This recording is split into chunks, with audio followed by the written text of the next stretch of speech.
Hello there and welcome back to the booth here at Pro Tour Aether Revolt. I'm Marshall Sutcliffe with Ian Duke. We're heading up towards our second round of action here in the booster draft portion of our tournament. And down in our feature match area, we have Brad Nelson, our 2010 Player of the Year. You'll remember Brad, of course, for that run among many others, against Joel Larsson. Ooh, this should be a good match. Yeah, Pro Tour champion, of course, Joel Larsson. And, you know, again, we've been talking a lot about the teams. Joel's on Team Channel Fireball Ice, which is on most people's short list of best teams out there. You know, there's a few teams that really, really stand out. There's a lot of good teams. There's a few that are just like, whoa. And Team Channel Fireball Ice is certainly one of them. And then Brad's on Team Genesis, which is a team that looks like it has a ton of potential. Yeah, aptly named, I think, in that sense. Right? Absolutely. Yeah, new beginning, I think, for some of those players. Okay, let's head down to the feature match area. It is time for round 2 here from Pro Tour Aether Revolt.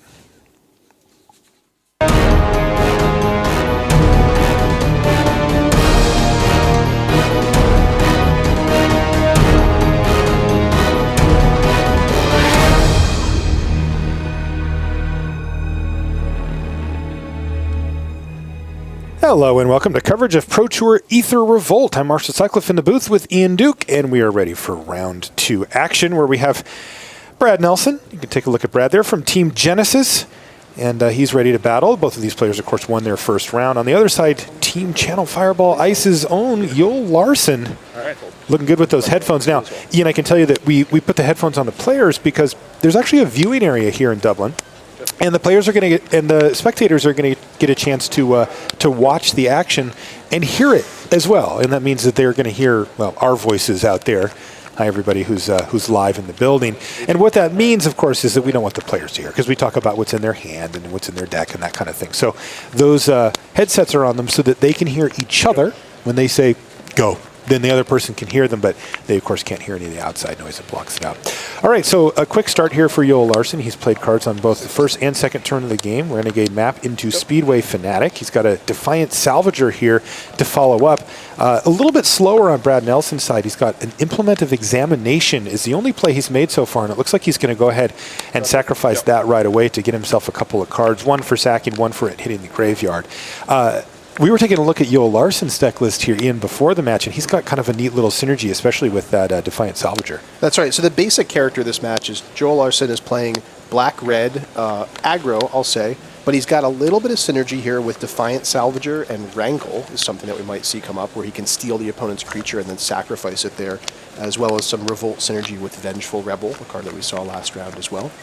And then on the other side, Brad Nelson's playing a blue-red, more of an improvise kind of deck. So we're going to see lots of artifacts on his side of the battlefield, hoping to power out some, more powerful cards in the late game. Nice start here for Joel Larsson. It must be said, Brad Nelson, after sacrificing that Implement, he decided that his best course of action was to use Ice Over on the Speedway Fanatic. But unfortunately for him, Joel, with the on-board Defiant Salvager there, just said, yeah, I'll just sack it. It's not going to do anything anyway. Get a counter on attack for 3 and then follow up with a powerful 4-drop, a Scrapper Champion.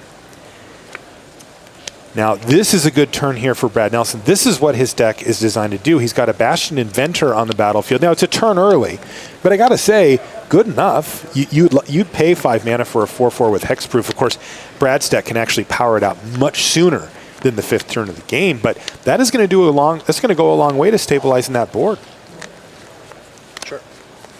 In the meantime, Joel is going to continue to attack. I think he sees no realistic way through the Bastion Inventor. Now, he may have a combat trick as well, but as it sits, he's just offering a trade for either, and Joel's just like, yeah, okay, sure. So the double strike will be enough to take down the Inventor, and as well as the Defiant Salvager. Getting in for 4, it gobbled up a map, a Renegade map. It can sacrifice artifacts or creatures. Geez, and the hits just keep coming here. Augmenting Automaton, not super powerful at this stage of the game, but it goes really well with the Weldfast Engineer, which is exactly what Joel Larsson played alongside it. And that's going to be effectively 6 power that he just added to the board next combat step.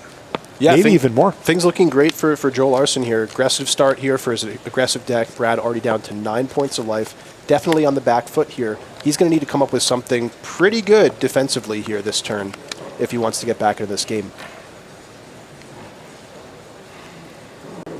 I see a Baral's Expertise on our graphic here for Brad Nelson in hand. that will do, and he's going to play it here. So this is going to go a long way to helping him get back to stable. Unfortunately, all three of these cards are just going back into hand for Joel, where he can then just safely redeploy them next turn. So it doesn't solve the problem for Brad, though it does delay and force Joel to kind of rebuild here. Of course, he does get to knock those +1/+1 counters off of the Defiant Salvager, and those did come at a cost to Joel, at least a little bit. And he will not have a 4/4 when he plays it again. So Eager Construct coming down off of that Baral's Expertise, each player scrying. Looks like Joel decided to scry to the top. He did.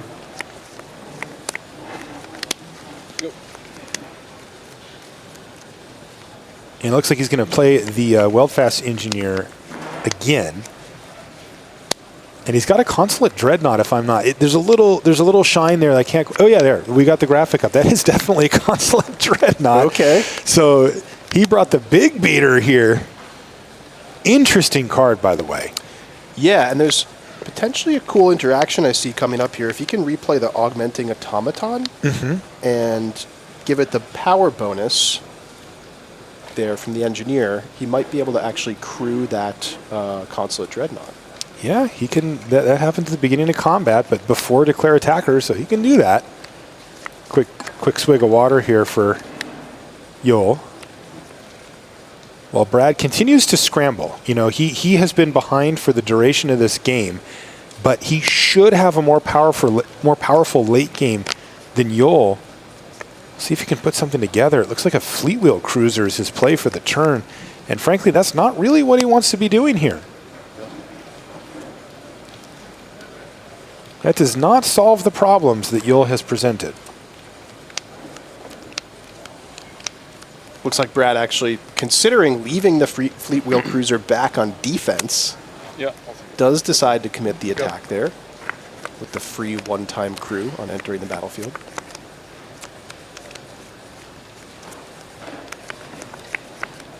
So let's see what Joel's plan is. First, he's going to play the Augmenting Automaton. Beginning of combat. And now he's going to trigger his Weldfast Engineer, and he's going to go for the crew. So he's making the exact play that you described earlier, Ian, and he's going to attack with a 7/11 Consulate Dreadnought here. Oh, built to smash from Joel Larsson. That was supposed to be a chump block from Brad, but things are going to get a little uglier here for Brad Nelson as he's going to drop to critically low life total of 1. There's no way Brad can come back now, right? I don't think so. Especially with that Baral's Expertise already being used. That's one of the few cards in his deck that can even, buy him time. Scratch the surface on a board like this. Whew. I can tell you one thing for sure. That Consulate Dreadnought was absolutely built to smash. that was its purpose. I'm kind of blown away, actually. That was just a straight-up honest use of Consulate Dreadnought. You put that card like that in your deck, and you're hoping to, suit it up with something that automatically crews it, like an Aura or, something else along those lines. But that was just a straight-up crew 6 right there. Well, we've released some gremlins here. This could help Brad because it's taking away 2 threats and creating 2 blockers at the same time. The most Brad will have are 2 blockers. Remember, the Fleet Wheel Cruiser, it needs to get crewed by one of these gremlins in order to block. So he does only have 2 blockers, but Brad only facing 2 threats. Is there even a chance that he could come back? Well, if anything could help, that certainly can. That release the gremlins there. Yeah. 2 threats, adding 2 blockers. I mean, basically a 4-for-1 there. I mean, I was thinking in terms of, well, he can't come back because there's not a sweeper, but when you take out your opponent's threats while creating your own blockers, which is really the only card in the set that does that very well here, if Brad can stay 1 creature ahead of Joel, he may be able to piece together a comeback. He's going to need to cast creatures or removal spells, though, consistently. Joel Larsson is completely out of gas. He has no cards left in hand. Still, you got to think there must be so many ways in Joel Larsson's deck, and the colors black and red, to just squeeze 1 point of damage through. I mean, Brad's just kind of teetering on the precipice here. Really, anything could go wrong at any time. Yes. Go. He plays an Emerald Gear Smasher and passes, so Brad is still alive. What does Joel find? Taking a peek at Brad's hand there, we see a copy of Shock in his hand, which That's interesting. A nice little trick, and sort of, you know, in the creature parity battle here, that represents a surprise +1 on Brad's side. Ooh, there's an Enraged Giant for Joel Larsson, a 4/4 trample haste in this scenario. He does still only have the 3 creatures that can attack, though. But that trample on a 4-powered creature, Yep. that matters. Yeah, how many cards? Again? 2. 2. And Joel's trying to figure out if he wants to go for it here. Yeah, so what this means with the trample and the 4th power on that giant, it means the giant must be double blocked by 2 of Brad's creatures. Ooh, and Brad got Joel here. Joel went for it. He said, okay, I'm going to sacrifice this automaton I used to power out the giant. And Brad said, with that on the stack, I will use my shock to take down your Defiant Salvager and reduce you down to just 2 creatures. Wow. That went perfectly for Brad Nelson. He scored another 2-for-1. Oh, and Joel has to pass the turn. So definitely some movement in favor of Brad here. I mean, still, I got to say, I like Joel's position here with Brad just being at 1 point of life, but things are getting a lot closer than they looked 2 or 3 turns ago. Man, release the gremlins. What an all-star for Nelson.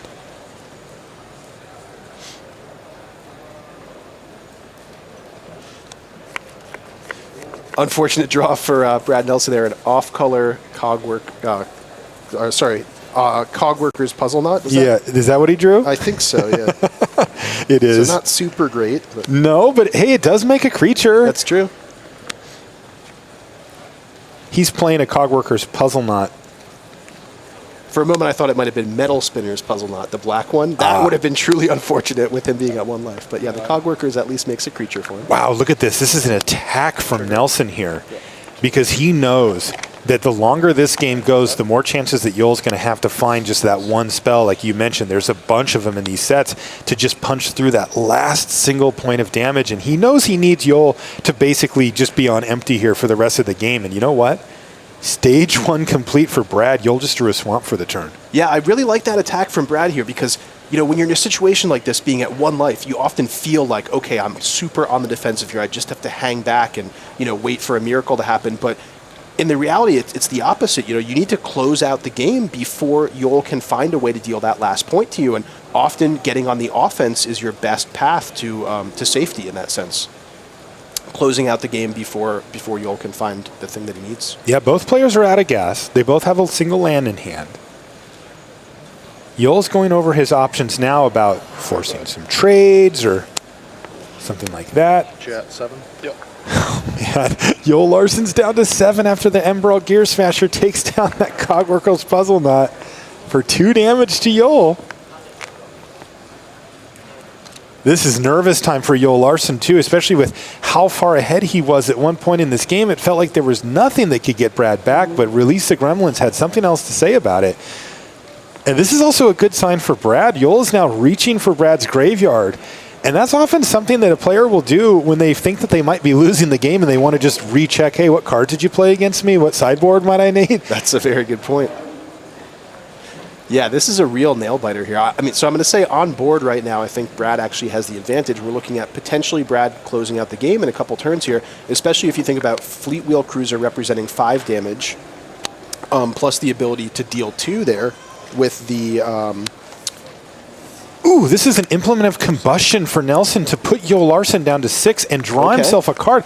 Ooh, he found Chandra's Revolution with it. That could clear the way for the victory here for Brad. Revolution, kill your giant, tap your mountain. Yeah, the mountain. Right. That leaves Joel Larsson with just a single creature left, 1 Weldfast Engineer, as Brad starts to line up the damage that he can do. And he's going to send in the team and leave back the Gear Smasher, which represents another 2 damage.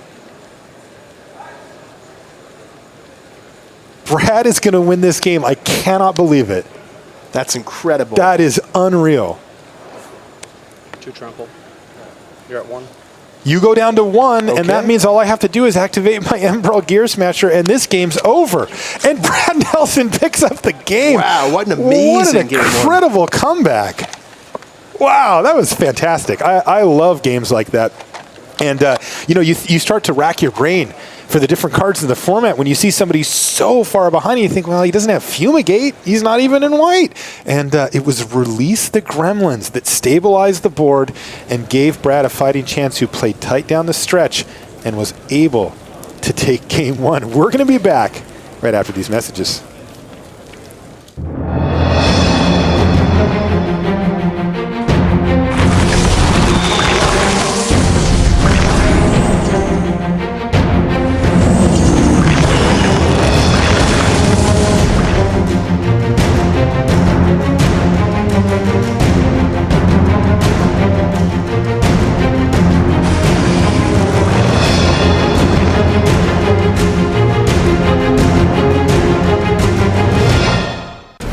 Check out Aether Revolt Booster Draft Leagues on Magic Online. Build a deck at your own pace and play at your convenience. Draft anytime, play anytime. For more information, visit mtgo.com. It's time to take back the power!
And welcome back to the feature match area here in Dublin, Ireland. Marshall Sutcliffe with Ian Duke. And we had a little chance to catch our breath after that amazing game one between these two players. And we're going to stick here on our main feature match and catch game two. So let's get underway. Can Joel Larsson do one more point of damage than he did in the first game? That's all he needed. I saw he's got an implement of combustion in his sideboard. Do you think he brought it in just to... For those moments when your opponent's at one? Yeah. Not its primary use, perhaps, but early stages here, Brad's off to a good start. He's played a Glint Nest Crane, which has to be said got better. Even more artifacts to find. And he's got an implement of combustion on the battlefield himself. And woof, he hit nicely with that crane. He found his fleet wheel cruiser. Hey, good old Renegade Freighter, though. Still as good as it always was. Still as good as it always was. That's right.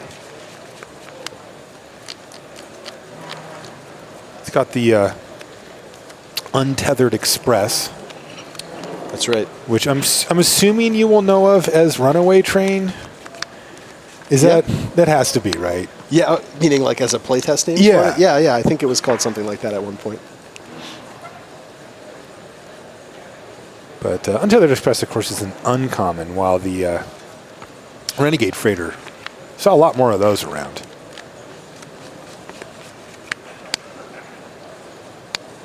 Brad's going over his options, it looks like. Things looking a lot better for Brad here in the early game, just kind of being on board. Yes. Having much more early game options here compared to last time. Yeah, and I'm curious to see what he comes up with here, because that Renegade Freighter is a major issue. That card is a problem. He's going to start taking huge damage chunks from it.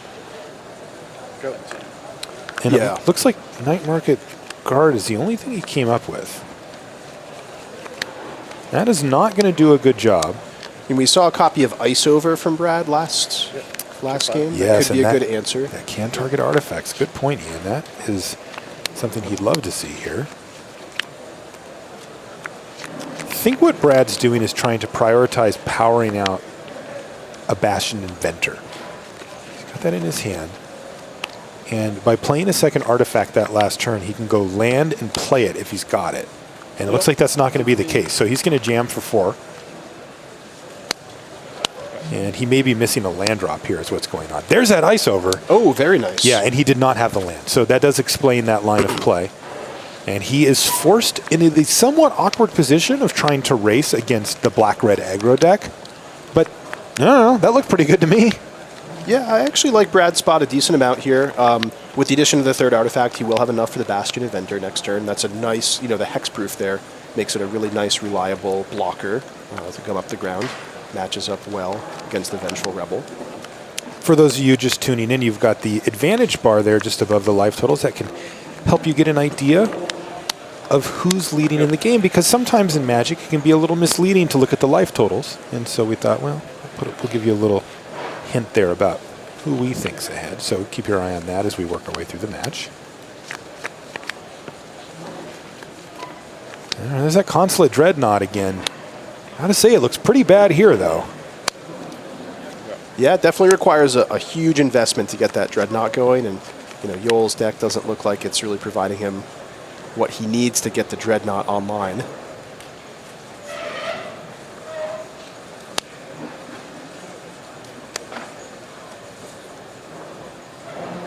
Brad's operating pretty smoothly here for only being on 3 lands. He's got a lot of permanents on the battlefield. Yeah, and that's really the power of the improvised mechanic. Being able to turn your artifacts into essentially lands for the purposes of playing your spells is huge.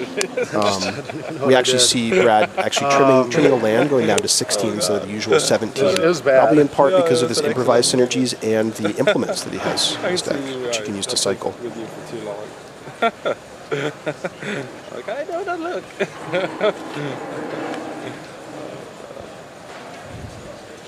These players know each other quite well. Yeah. They're having a little laugh. In the meantime, Brad's only going to attack for 1 to even the score at 14 apiece. Excuse me, to put it to 15-14 and pass the turn back. Yeah, go ahead. Wow, savage. Joel Larsson draws his card for the turn, looks at the cards in his hand and says, go. Yeah, big miss for Joel Larsson, and things sliding ever more in favor of Brad Nelson here in this game 2, with Brad up a game.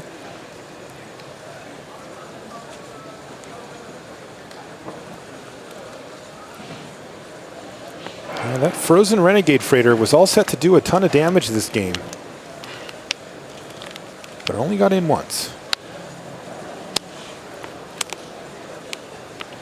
So Brad's going to attack for 4 and say, hey, you want to trade? Every single time that Joel Larsson trades off a creature on the ground, the Consulate Dreadnought gets worse and worse, and less likely to become a creature at some point. I do have a update from one of our other feature matches, John Finkel versus Valentin Mackel. Finkel's won his match 2-0 to put him at 2-0. Shocking exactly nobody. So Joel declining the trade there, and down comes that Bastion Inventor. And it's even it's an Artificer. I gotta say, the Inventor's goggles that you see on the battlefield, pretty mediocre in Kaladesh draft. It was a card you really didn't even want in your deck in most scenarios. Wow, has that card changed? It's pretty good now. Yeah, not only are there a lot more Artificers in Aether Revolt, but also Inventor's goggles can be used for improvised costs, even while it's equipped to a creature, without losing any sort of onboard value.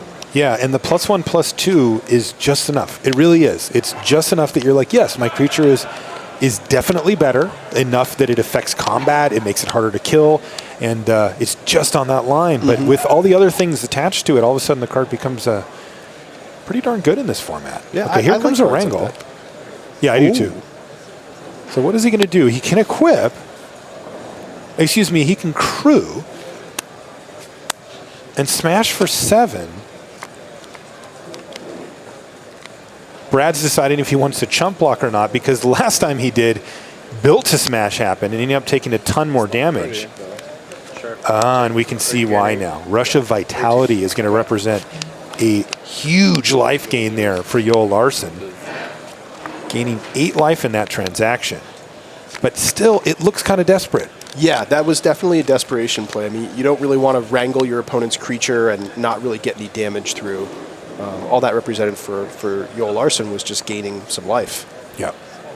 Yeah, he took out a lowly servo with it and gained 8 life. And I really like Brad's play, just hopping in front of that Dreadnought. I mean, one of the few ways that Brad can really let this advantage slip is just taking a huge chunk of damage like that. I like it too.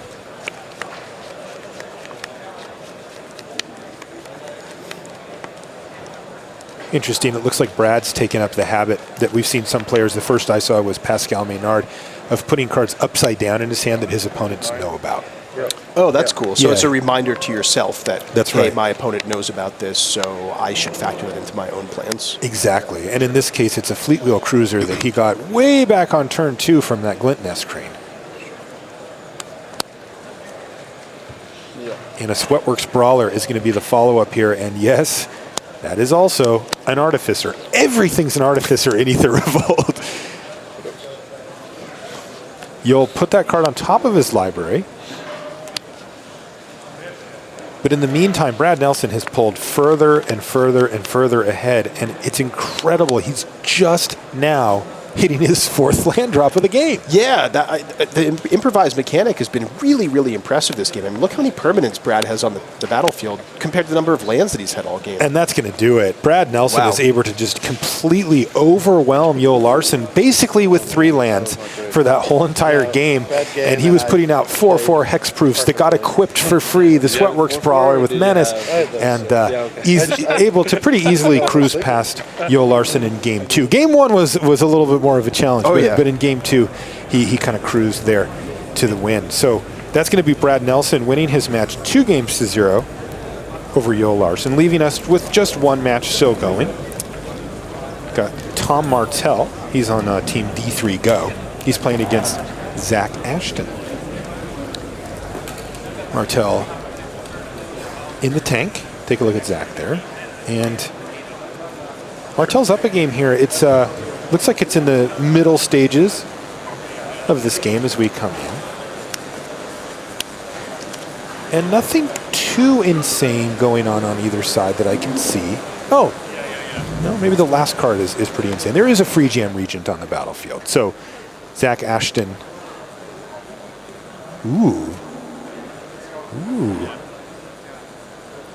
This is a very big attack here from Zach. He's got Martell down to 14, but he's just jamming with the whole team. And if you look closely, you'll see that Martell actually only has 2 different 1 toughness creatures. So those servos, even for Zach, are able to just jam in here. Ooh. Ornamental Courage from Martell is going to untap Malphus Revolutionary and give him a way to deal with the Ether Chaser on the ground, assuming that this resolves. This is not, however, solving the problem that Tom has, which is a free jam regent just flying freely over the air. That's right, and what a huge problem that is, representing 8 points, I think it looks like. Yeah, if Zach wants to, he can make it 8 right now. Just put Tom on a 2-turn clock and say, go, deal with this dragon or the game's over.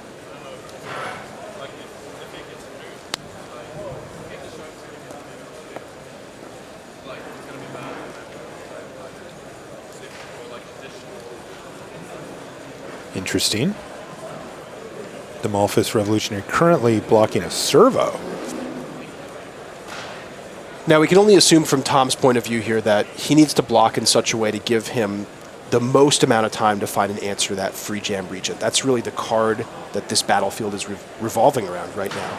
Yes. And, you know, we don't have full knowledge of Tom's deck list, but maybe he has something like a Daring Demolition in his deck that he's hoping to draw.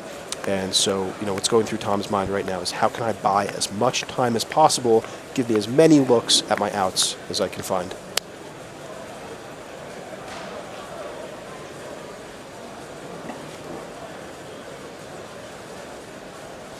Tom's not going to block the Aether Chaser here with his Revolutionary. He's got 6 toughness. Yeah, it looks like he's decided, okay. The 4th Bridge Prowler would trade off for a servo, and then he would gobble up that Aether Chaser if this transaction happened. And it looks like the 2 Death Touch / potential Death Touch creatures would be trading off here, and Tom's going to lock in the blocks there. But as you said, Ian, the real problem is the dragon. That is a major issue here for Martel, and he's going to have to find an answer to that as quickly as he can. And right now, he does not have one. Yeah, and getting a look at Tom's hand there, it looks like just a Swamp and a Bastion Mastodon. A Bastion Mastodon, too? That doesn't even have any white mana. So that's a filler card for him, it looks like. That's right. So Zach has pumped up his dragon. You know, the thing that he's really going to want to make sure that he tends to is leaving him in a situation where he can kill Tom next turn. And I think that would probably dictate pumping the dragon again. The dragon takes 1 in a red to get +2/+0 until end of turn. And if he can get in for 8 here, in fact 9 including the servo, he can knock Tom down to 5 and have a lethal dragon in the air. And it just poses a question to Tom that says, can you kill this dragon? It's hard to kill. So here it is. This is a huge draw step for Martel. Potentially his final turn of the game, depending on what he draws here. That's right. Looks like he's deciding if he wants to move a counter onto the Malphus Revolutionary from his Scrounging Bandar. He's going to. And he found Daring Demolition off the top. Wow. That is exactly what he needed to see. Tom is right back in this game all of a sudden. Wow, the question was posed, and boy, did he have an answer. Down goes the dragon, and now look. A 1/1 servo is all that Zach has. Okay, things swinging back in Tom Martel's favor here. Take 5, and now it's Zach that needs to find an answer for the Malphus Revolutionary, which is huge, and he doesn't have it. Just a forest off the top. Wow, this is huge, Marshall. This is like the game we just saw with Brad Nelson, right? Where he stabilized at 1 life and then was able to turn things around and just barely squeak out a win. We could be seeing another game like that. What a sick top deck from Tom Martel. This is Siege modification from Zach Ashton, so he's going to make a race out of it. He's going to force Tom to block one of these turns. He can do it now or he can do it later. Yes, that's what, a 4/1 first strike? Correct. Servo, yeah. He could let it through and take 1, or yes. go to 1, but instead decides to chump block with the Bandar. Yeah, he's going to block with the Bandar, so then he passes back, Tom attacks for 5, then he takes 4, then Tom attacks for 5. So currently, Tom wins this race. Well, you know what? We still have that Bastion Mastodon in Tom's hand coming down as a 4/5. That's perfect to block a 4/1 first strike. Wow, that draw from Tom Martel, unbelievable. Rip for him to draw the answer. And now he's got a 4/5. Both of his creatures are lethal. How in the world is Zach going to find his way out of this? And the question is, what did Zach draw this turn? He had the 2 forests in his hand. I can't quite see what that 3rd card is. A precise strike. Okay. That would have been good, but it doesn't get the job done. Yeah, that's right. I mean, he can take out one of Tom's creatures. I think Zach's best bet is just pass back the turn and maybe hope somehow Tom doesn't attack with both creatures. Yes. And just sends in 1, you know, kind of hedging his his state a little bit there. And that would allow Zach to then block and use the precise strike to take out the attacker. Yeah.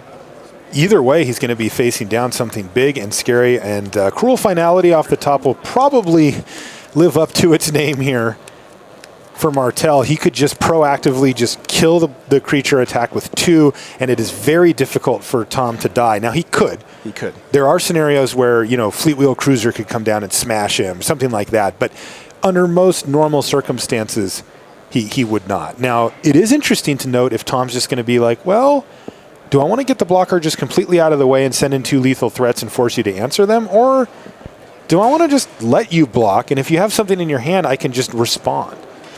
I kind of like being more aggressive here and just killing the creature I like that straight too. away. I mean, what can a red-green deck really do against two lethal attackers? Yeah, with no blockers? Especially with one of them at 5 toughness. Actually, both. But what I'm really thinking about is one of them's an artifact. That can be dealt with, from a green-red deck and instant speed.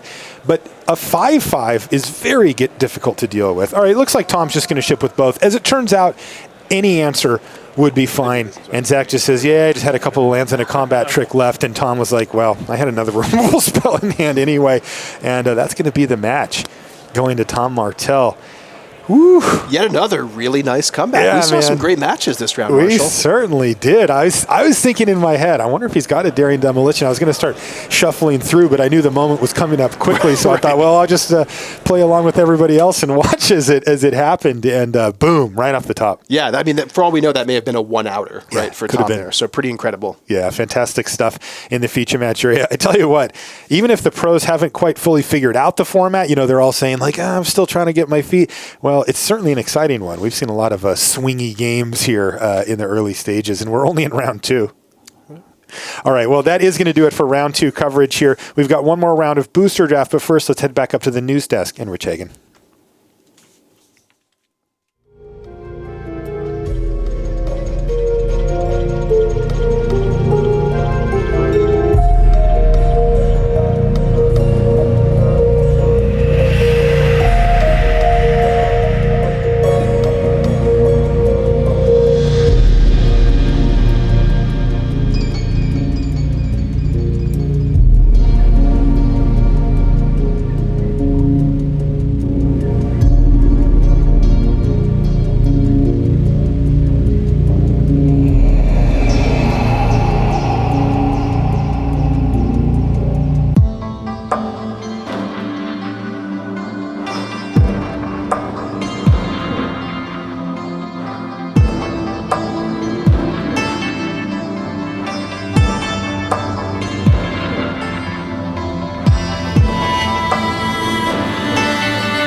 Hello everyone, welcome back. You're looking there down on the floor. We've got relatively few matches left. You'd expect that, 3.5 minutes left to go on the round. I'm your host, Rich Hagan, welcoming you back to the news desk here at the end of round 2 of Pro Tour Aether Revolt. Now, a reminder, we have one more round to come from limited action before we switch across to the brand new standard format. A couple of results to bring you coming in. Jacob Barr, part of Team Card Hoarder, 2-0, defeated Luke Goodwin, who falls to 1-1. 2-0 also for Lee Shi-chan, MTG Mint Card, captain of them. First win for Hall of Famer Soshi Fujita from Team Last Samurai, the 4 Japanese Hall of Famers, plus Kazuyuki Takamura and Ryochi Tamada, the 2 finalists of Pro Tour Battle for Zendikar. That's 1-1 for Fujita. Ethan Brown, the teenager who did so well, got to his first Pro Tour last year in Sydney. He's back again, defeating Osip Lebedavitz, a former Pro Tour champion from Venice, if memory serves, 2003. Ethan Brown wins that one, a good scalp there. For those of you following the progress of Neil the Trigger Rigby, part of our coverage team usually, not this weekend, he's played Seth Manfield in round 1, won that one, played Huey Jensen in round 2, lost that one, so 1-1 for the big rig. Meanwhile, down on the floor, Brian David Marshall is there, and there was a pretty awesome match featuring a pretty well-known player. BDM, who have you got with you? Thanks, Rich. I'm here with Brad Nelson. Brad, it's still early in the tournament, but that game 1 here in round 2 is in the early running for one of the highlight games of the weekend.